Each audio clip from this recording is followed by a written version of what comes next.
Hi guys, welcome back to the channel. So I'm here to talk about box store roses. These are budgeted roses I got from Home Depot. So if you are new to planting roses, this is the best way to practice. So this is one of the roses I got from Home Depot, and I have it to soaking in water for 24 hours. So I'm trying to do it differently. Like, I got it as a Bareroot rose. Well, they are kind of Bareroot, and they are just in those pots with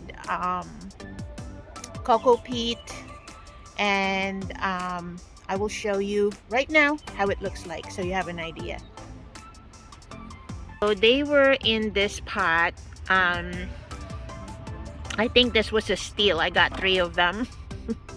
This is an old rose from the 18th century, Souvenir de la Malmaison, and it was planted in cocoa peat.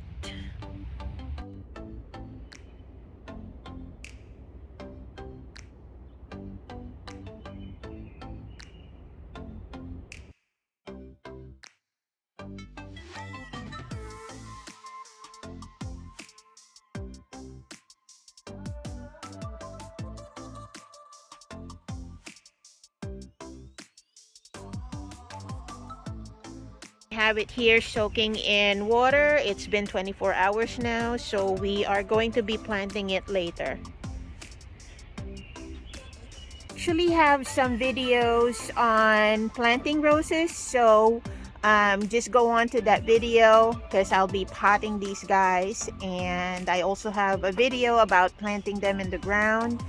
If you have any questions, just feel free to put it on the link below and I will answer that question.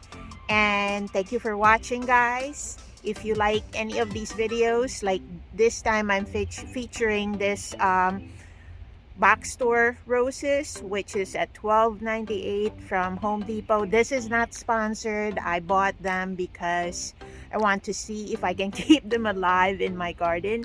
Now again, like what I said, if you're new to gardening, if you just started planting roses, this is a good way to practice because it's budget friendly. If you have any questions, again, please let me know. Thank you for watching. I really appreciate your time. My name is Leah. I'm signing off. Thank you for watching The Styled Living, and I will see you on the next video. Don't forget, like and subscribe, and I will see you on the next one. Peace out, everybody. Thank you for watching. Appreciate it.